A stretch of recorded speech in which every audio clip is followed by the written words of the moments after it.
Hey there, students. Thank you for being part of this presentation.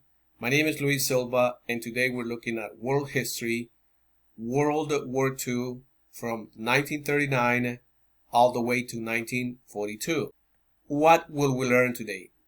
Today we're going to explain the aggression and conflict leading to World War II in Europe and Asia, include the Italian invasion of Ethiopia, the Spanish Civil War, the rape of Nanjing in China, and the German annexation of the Sudetenland. Let's move on.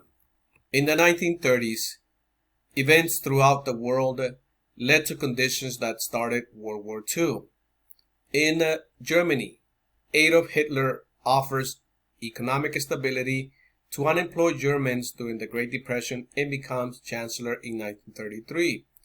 In the Soviet Union, Joseph Stalin grabs control of the Soviet Union in 1924 and gets rid of all people who oppose him. In Italy, Benito Mussolini rises to power in 1922 and attempts to restore Italy to its former position as a world power. In Spain, Francisco Franco leads the rebel nationalist army to victory in Spain and gains complete control of the country in 1939. In Japan, Hideki Tojo, the force behind Japanese strategy, becomes Japan Prime Minister in 1941. Emperor Hirohito becomes a powerless figurehead. High unemployment, desperation, and feelings of betrayal led to the rise of totalitarian dictators all over the world. Fascist dictators Mussolini and Hitler threatened to conquer new territories for Italy and Germany. Extreme nationalism and a need for raw materials led to a desire to expand in Japan under Hideki Tojo. Britain and France were the leaders of the League of Nations, but both wanted to avoid another war. The United States was focused on the Depression and wanted to avoid foreign affairs. Japan, Italy, and Germany aggressively expanded in Africa, Asia, and Europe. In 1936, Germany, Italy, and Japan formed an alliance called the Axis Coalition. You're more than welcome to pause this video so that you can see the different dates and what happened in both the Asian part of the world and Europe during the 1930s. In 1931, Japan decides to invade Manchuria in order to seize its iron and coal mines. In 1937, Japan conquered northern China and killed 300,000 unarmed soldiers and civilians during the rape of Nanjing. And here you have a picture that shows us the brutality that was taking place in this part of the world, in which literally people were dying for no good reason. Moving on from the Asian part of the world to Europe. In 1935, Benito Mussolini began his campaign to create an Italian empire by invading Ethiopia. The Italian army easily defeated the Ethiopians and took control of the country. As you can see from the map to your left, you see how Italy was moving in different parts of Africa. Now, critical thinking decision number one. How should the League of Nations respond to all of these aggressions? Well, the League of Nations condemned Japanese and Italian aggression, but did nothing to stop the attacks in an effort to maintain peace in the world. At this point, the League of Nations was basically useless. They could not stop any aggressor. They couldn't punish anybody that was taking actions against other countries. The failure of the League of Nations to stop Italy or Japan encouraged Adolf Hitler to expand Germany too. In 1935, Hitler defied the terms of the Treaty of Versailles and expanded the size of the military. In 1936, Hitler decided to move his army to the Rhineland. Both times, the League of Nations refused to stop Hitler in order to keep peace in Europe. And in 1938, Hitler decided to also annex Austria. Next, Hitler demanded that the western border of Czechoslovakia an area known as the Sudetenland be given to Germany. Now, critical thinking decision number 2. How should the League of Nations respond? Well, in 1938, leaders from England and France met with Hitler and Mussolini at the Munich Conference in order to work out an agreement to avoid going to war. In this case, Germany was allowed to keep the Sudetenland if Hitler promised to stop expanding, and this was obviously wishful thinking. Britain and France used the concept of appeasement with Hitler. They gave into his demands in order to stop or avoid going to another war. But 6 months after the Munich Conference, Hitler broke his promise and basically took over Czechoslovakia.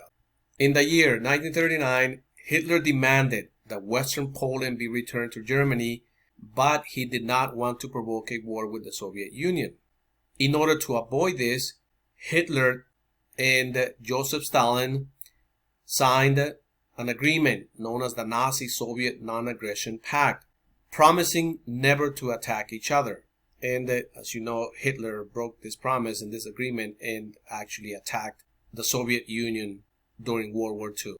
Secretly, Germany and the Soviet Union agreed to divide Poland. You have this political cartoon to the right in which you have Adolf Hitler, Joseph Stalin, basically celebrating the death of Poland. You see the third person lying on the floor, that is Poland, after it was taken over by both the Soviet Union and Germany. Here we have a political cartoon that shows you that friendship that developed between Stalin and Hitler. On September 1, 1939, Hitler ordered the German military to attack Poland. Now let's look at critical thinking decision number 3. How should Britain and France respond to all of this aggression by Germany? Well, on September 3rd, 1939, Britain and France declared war on Germany. World War II had begun.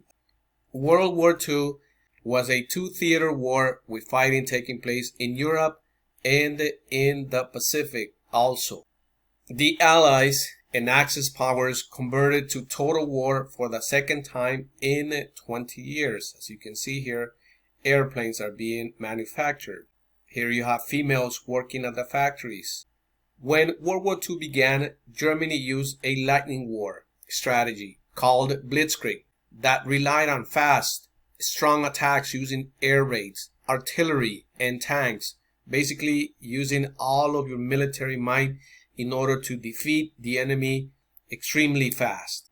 Here you have airplanes, you have the tanks that were used to destroy the enemy. Here you have tanks marching towards war.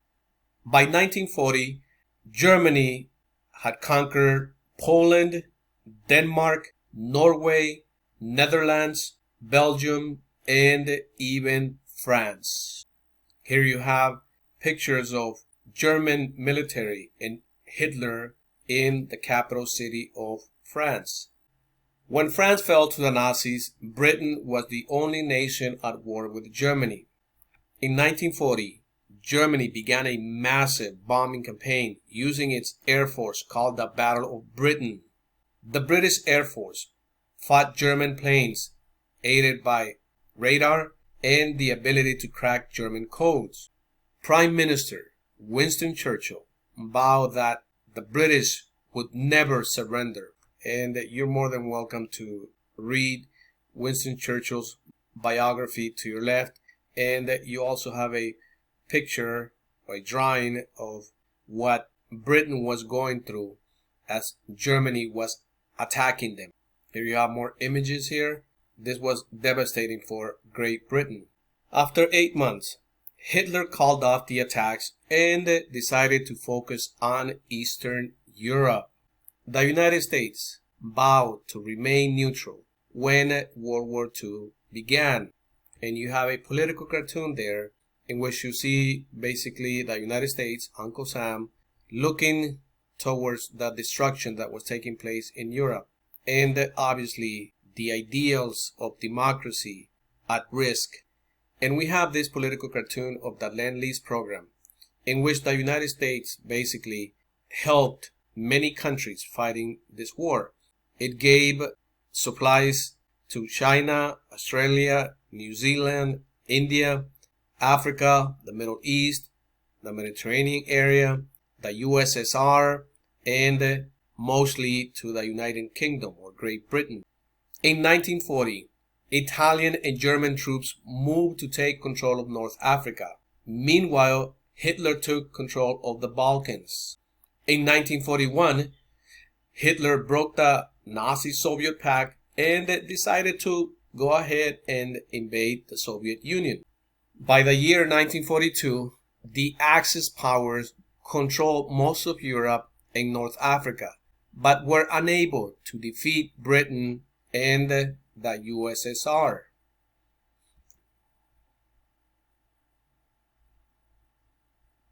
Meanwhile, the Japanese were expanding throughout the Pacific.